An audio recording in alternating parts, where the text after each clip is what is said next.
हरे कृष्ण. श्रीमद भगवद गीता जशी आहे तशी, अध्याय 10. अध्यायाचं नाव आहे विभूती योग.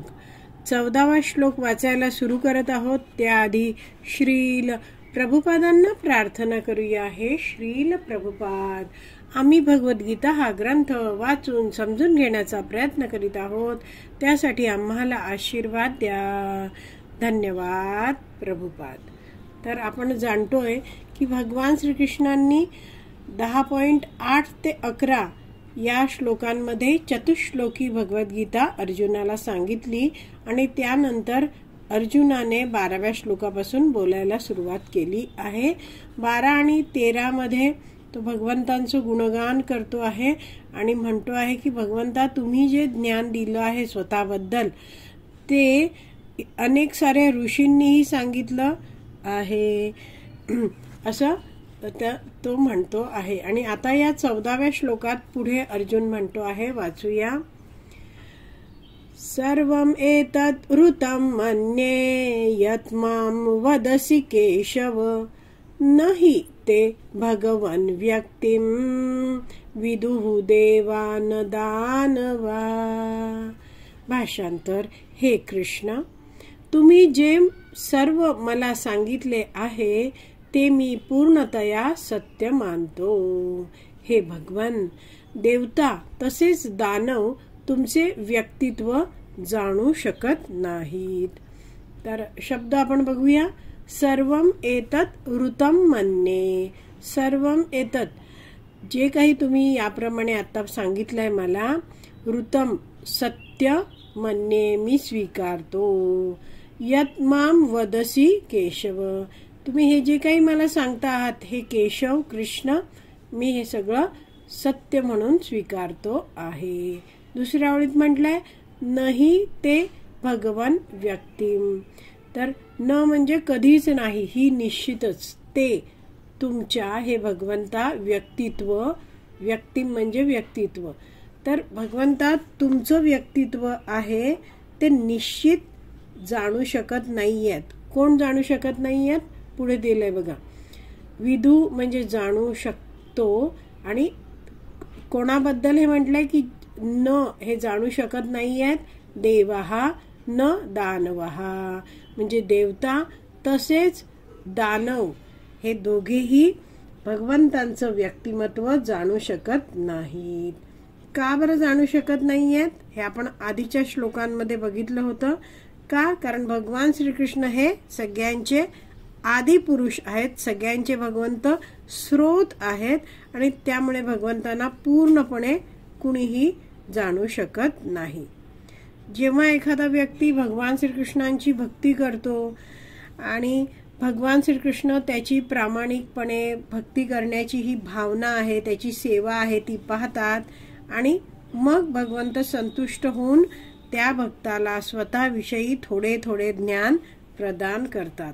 जितकी तीव्र भक्ती केली जाते तेवढी भगवंतांची कृपा त्या भक्ताला मिळते आणि भगवंत त्याला ज्ञान प्रदान करतात. तर असे हे जे भगवंत आहेत ते अनंत आहेत आणि भगवंतांना पूर्णपणे कुणीच जाणू शकत नाही. तर गीताभूषण टीका आहे, त्यामध्ये श्रील बलदेव विद्याभूषण या श्लोकाबद्दल लिहितात.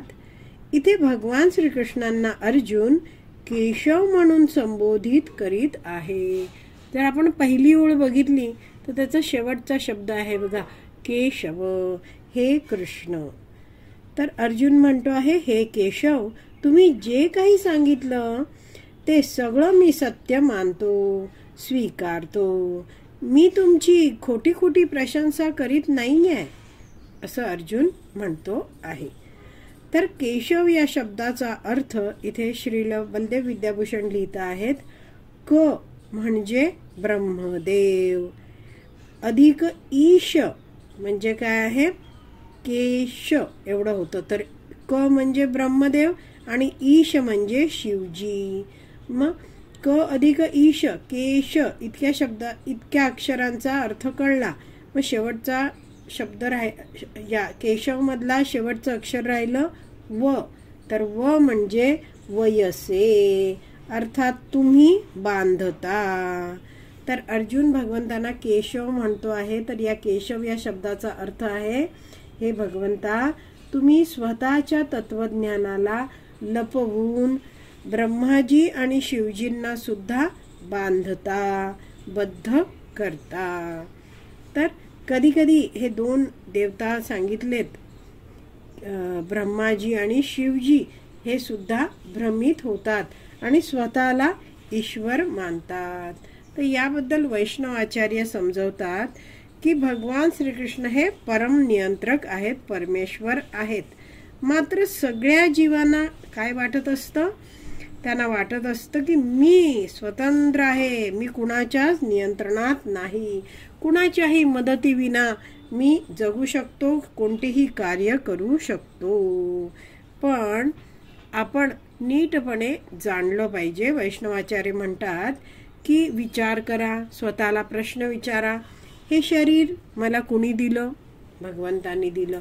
ही ज्ञानेंद्रिय, बुद्धी कोणी दिली? भगवंतांनी दिलेली आहे.